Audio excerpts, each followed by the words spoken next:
Rosebrough, and this is my podcast, Rediscover. Today I'm going to talk about catfishing. What is it, and why do we need to know about it? Stay tuned. So, catfishing. What does it mean? Catfish is somebody who pretends to be someone else. Mostly it happens when they post fake pictures on their profiles and put a totally false profile up. Another way you can be catfished, though, is when someone pretends to have more money or a different job or is more financially stable or whatever, even after you meet them. I've known people who have moved across the country to get married to somebody who they thought was wealthy and lived in a very exclusive part of our state. And he turned out to be living in his mother's house and to not have any money. And the whole thing was a fraud. So she had to go back to her old life, heartbroken and so disappointed and betrayed. And it was just a terrible experience for her and all those who were friends with her. I've also known of somebody who, although never meeting the person, gave them a lot of money, a lot of money, more money than some of us will make in a lifetime. And finally, the person confessed. He was part of a scamming catfish ring in Nigeria, where evidently there is a big ring of people who are out to scam women. And once they hook you in with sweet words, and then they start asking for money or finagling ways to use your accounts. I have heard some tremendous stories. So I had an experience with a catfish. I didn't know it. It was when I was first online. Luckily, I never was asked for any money. In fact, he said that he could deposit some money in my account, trying to get my account information. Very smart. And he said that the pictures were good looking. There were only two of them, though. It was a good looking man. And he said he was from, I think, Switzerland or Austria. And I can't even remember the name he used. I can't remember, but he had some red flags. But actually, those were a couple of red flags, but there were red flags that now I completely understand, but was ignorant to when I first started online dating.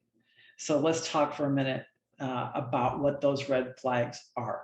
First of all, it will be very difficult for you to meet that person. They usually are out of town or they're going out of town. And oftentimes back a couple of years ago, the big thing was they were in construction or an engineering job. Now I've noticed that they are often listing themselves as orthopedic surgeons, which is one of the highest paid jobs in the medical profession. So I'm not surprised. Will also say they went to a school in Europe generally, and that they are from a European country. Another standard profile now is they say they are with the military. And let me read one. Let's see if I can find it. I kept some on my phone. I kept one on my phone that was an obvious scam.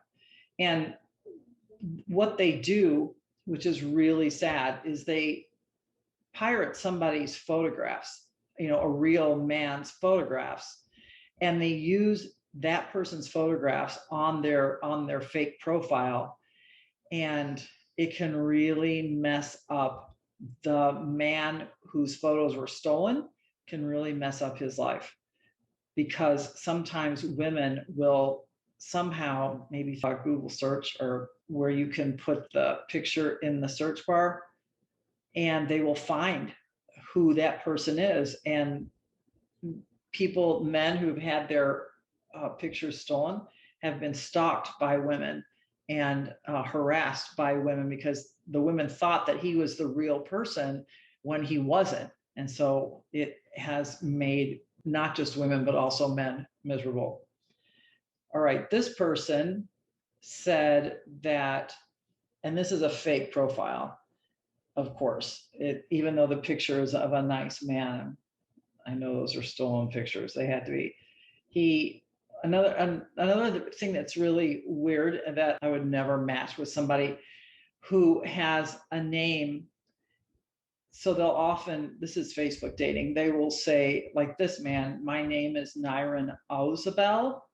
And then in his opening paragraph, he says, my name is Ben Zachary. Well, why don't the names match up? Oftentimes, the name will be a woman's name, like Jennifer. And then it'll say in there, my name is really John Dalton. And you're like, well, why would it say that? And my friend, who's a very researcher and advocate for anti-scamming and helping women, she says because they have just stolen a profile and then just added things to it. So another thing that is on this profile was, he said he worked, and this is the newest thing, I work at a UN military peacekeeping mission base camp in Syria. Well, if that's true, why is he in the United States? And that's what you'll see over and over. And when you see that, you know that it's a scammer. So please do not swipe right. Even if they say they're in the military and they're based, say, in Homestead or in Miami or somewhere, it's just a scam. I know somebody else who was scammed by somebody who said he was in the military somewhere in Miami. And she also lost a lot of her life savings because he was really good. And the pictures they put up, of course, are handsome guys.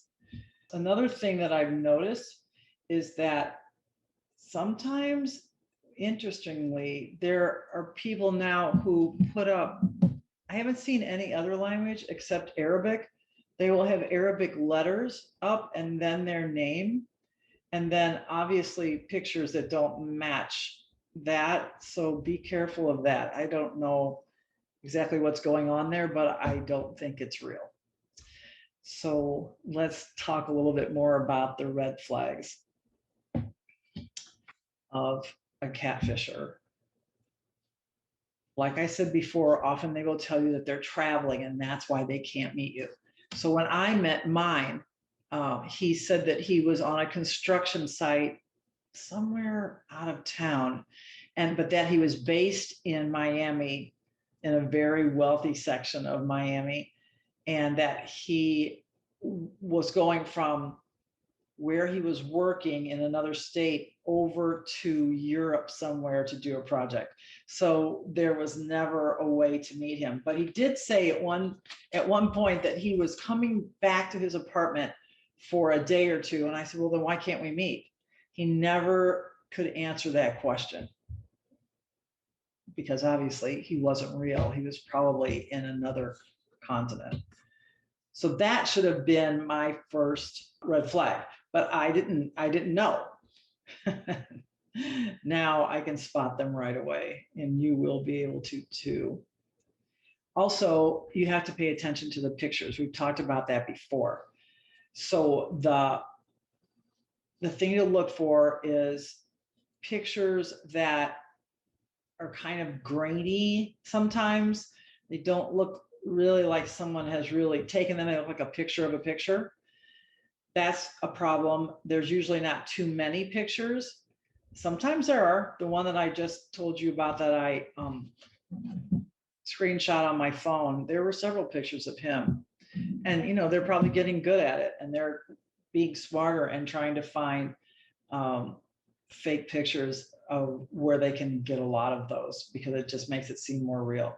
Even pictures of this guy with his kids, with some kids. So that doesn't mean that it's real just because of that.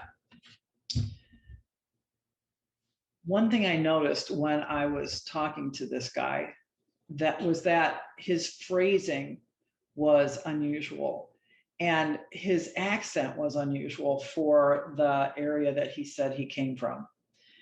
And I asked him about that, and I don't think he had a real excuse for that.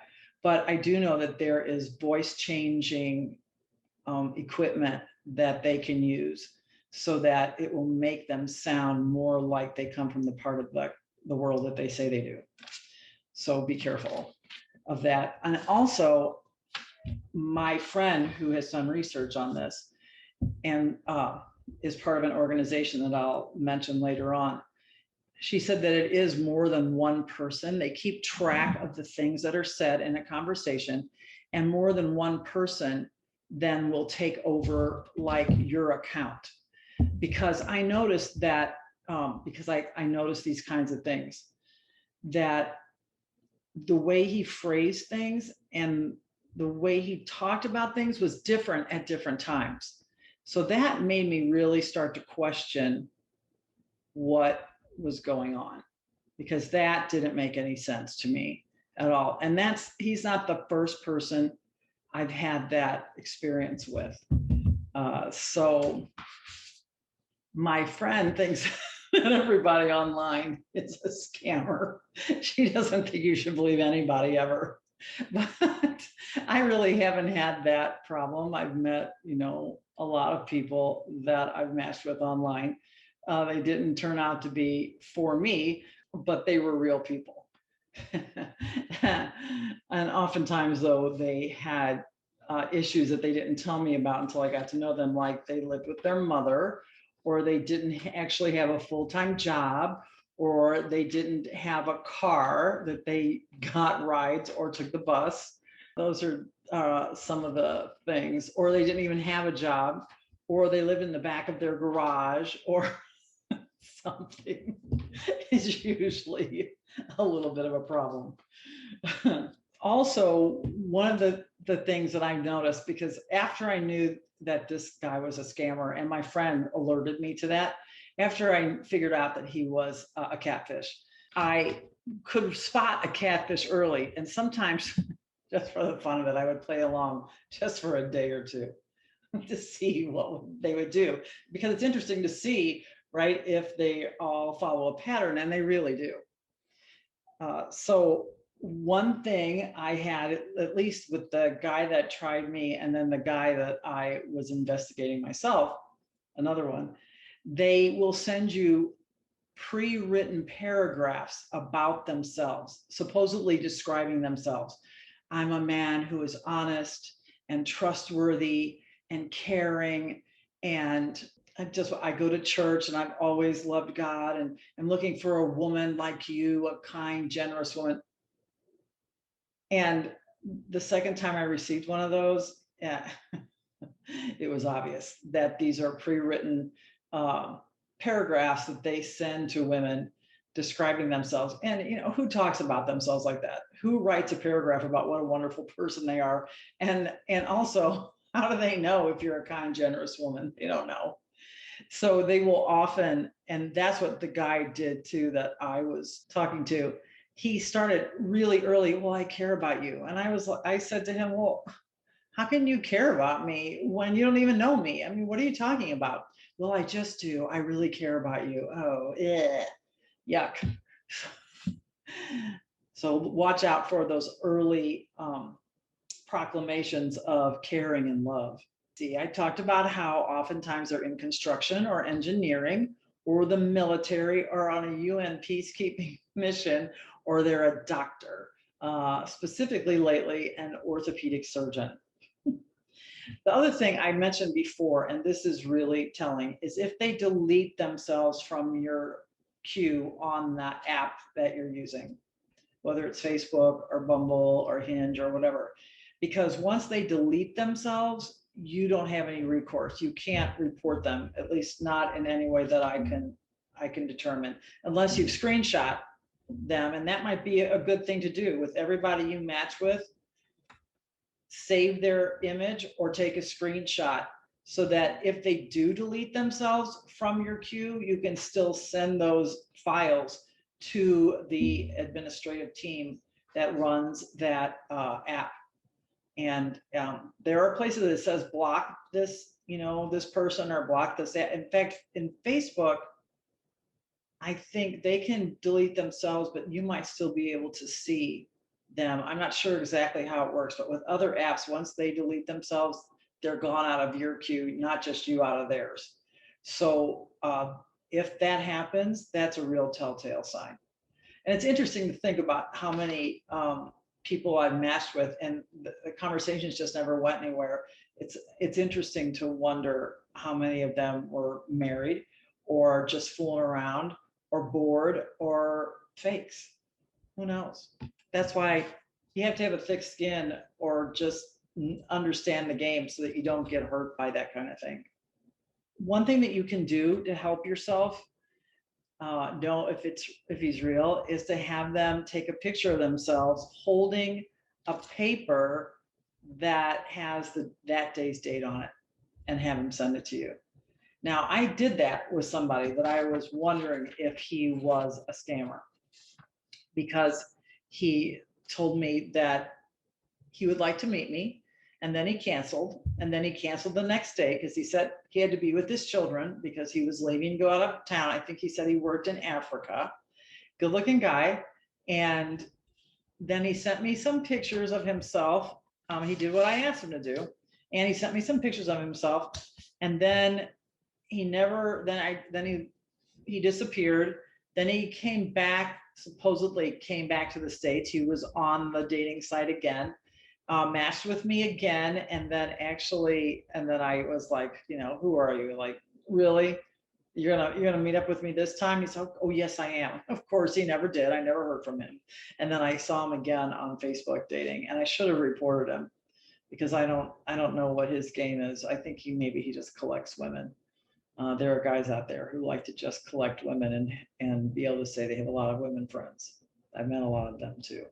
One thing I noticed, that also when they would be communicating, the scammers, the catfish, when they would be communicating with me, not only did they send that long paragraph describing themselves and the woman that they wanted and who they thought you were, they would also use a lot of phrases repeatedly. And we don't talk that way, really. For instance, one of them was, I want an honest, caring woman. And they would repeat that a lot. In my guy did, and I've seen that in other guys who were probably catfish too. They would repeat that a lot. I want an honest, caring woman. You're just an honest, caring woman. That's what I'm looking for, is an honest, caring woman. Okay, because I guess they don't have any, they don't know the language well enough to come up with a different something else. Like I said, a lot of times they'll say they're from overseas schools. And there was one thing I noticed too, that they do, and I've noticed this a couple times, and that's how I thought, oh, okay, here's another scamming technique. There was a guy who called himself, let's just say John Williams, and he said something like he had Arabic letters above his name, and then he said, my name is like John Williams, and then he said, but that's what Facebook has me down as. I can only change my name every 60 days. And so I can't actually give my real name because Facebook won't let me. So, and at first I was like, oh, well, okay, I mean, whatever. But then when I saw that on a couple other things, I guess that's what scammers do too. They'll put something down in a unfamiliar language to most of us, because the alphabet is a different kind of alphabet, so we don't know. And then they will put that, I can only change my name, business, and then this guy even said something about, I asked Facebook about it and they deleted him. So yeah, so I think that might be somehow some kind of ploy. I don't know how that helps them or why they would do that, but just look for that kind of thing and be aware. Okay, let me tell you about these organizations that can help you if you've been scammed or you think there is somebody out there who really is a scammer. And please be really careful. They are on, as my friend says, all social media platforms. They are looking for women, or I guess there can be women scammers looking for men. I'm not familiar with that too much, but people have gotten really hurt, really heartbroken, and financially devastated. Also, my friend told me about a woman who was asked to open a PO box, and then that PO box was used for laundered money. So if that PO box was in her name and the police found out, who's going to be in trouble? It's going to be her. So just be really, really careful. Don't give money to anybody, of course, no matter what they say, no matter the sob story that they give. Don't give money. Don't give out any of your personal information. And try to meet somebody within like the first week or two. That's my rule. I will text on the app for a day or two, then I want a phone call, and then I want a meeting. Because if they're not willing to do that quickly, they're probably just playing you or scamming or want to scam you. Also, be careful. I know personally a woman who was married, and her husband left her a lot of money, and she had been working with a handyman for a while, much younger than she is, although she had work done and looked really good for her age. So he, I guess, saw a good thing, and he was just a great guy. And they got married, and she financed that marriage and the vacations that they took. And she was so happy, and they seemed like a great match and a great pair. And we were happy for her because she hadn't necessarily had a very happy marriage while she was married, but she was happy with this guy, and he kind of gave her a new and a fresh start. Well, a few years later, I guess they've been married, I'm not sure, 5 years, maybe 10. I don't think that long, quite that long.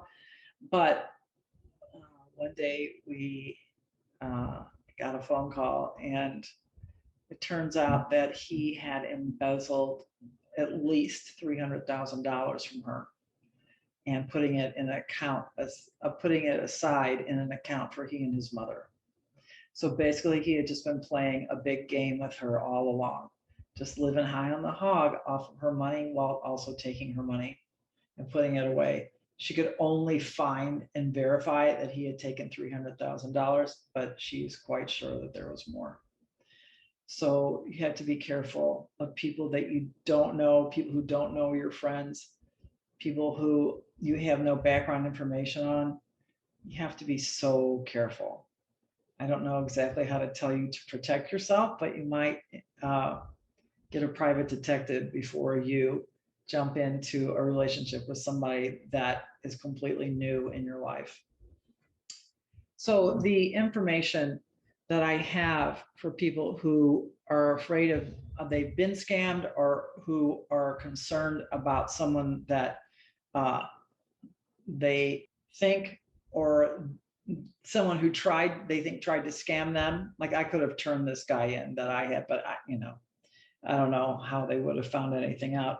Maybe I could have sent the pictures that they sent me, but those were just pirated pictures. But it's called Scars. The official Scars, romancescamsnow.com, the encyclopedia of romance and relationship scams. And the hashtag is #NeverAgain. Education and support for romance and online scam victims, and about cybercrime, the world's #1 anti-scam website. So SCARS, SCARS. So that's a website that you can